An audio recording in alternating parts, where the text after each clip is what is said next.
Today we are going to talk about vaccine hesitancy and why it's so important to be vaccinated. When it comes to vaccine hesitancy, it is clear that we have a relationship problem, especially when it comes to trust and not necessarily misinformation.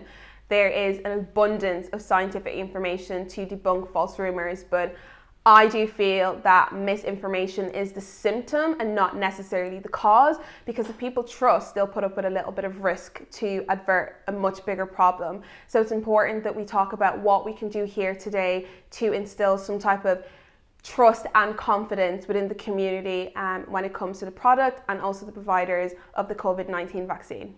Thank you, Professor Kevin and Dr. Emeka, for joining me today. So there's a lot of concerns about whether this vaccine is safe, is efficacious. I was wondering if you could talk us through the safety and the efficacy of this vaccine.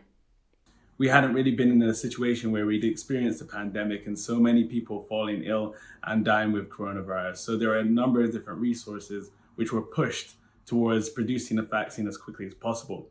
But we have to look and remember that there were thousands of people who were part of these trials, and there were trials going on all over the world. So when people are looking at in terms of the speed of the vaccine, it's not really how quickly it was produced, it's how safely it was produced. And knowing that it's gone through the checks that all the different vaccines go through, it's fair enough to say that it should be completely fine going forward. With COVID, the severity and scale of the pandemic has meant that governments have been focused on this. Funding has been unlike we have ever seen in terms of vaccine research. And we've had scientists from many countries working at the same time to find an effective vaccine. So that in itself helped to shorten the period because we had more investment and faster research.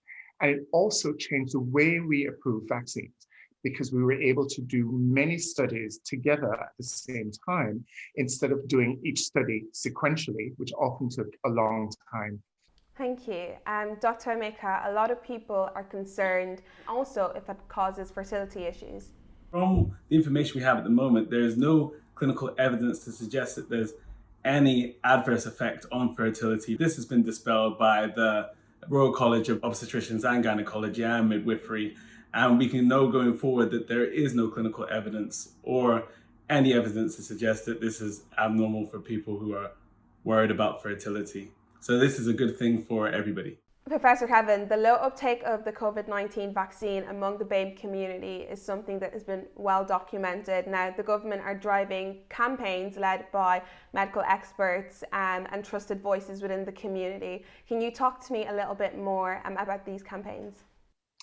So vaccine hesitancy, or sometimes a lack of confidence that people have in the vaccine, can really have a material impact on making them not access the vaccine and getting the jabs to protect themselves. So that hesitancy that has been described is a real concern.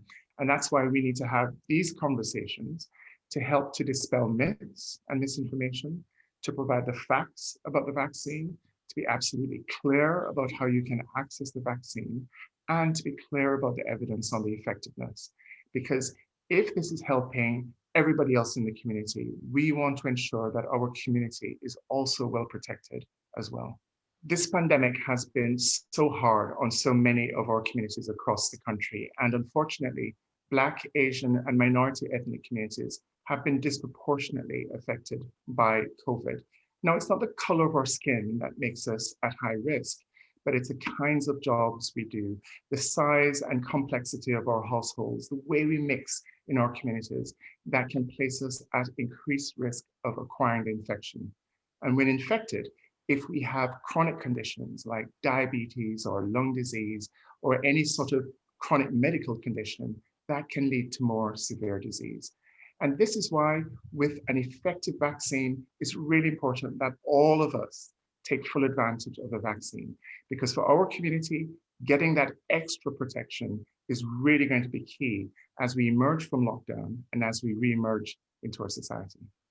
I know a lot of people are concerned about the contents of the vaccine and if there are any animal products in it.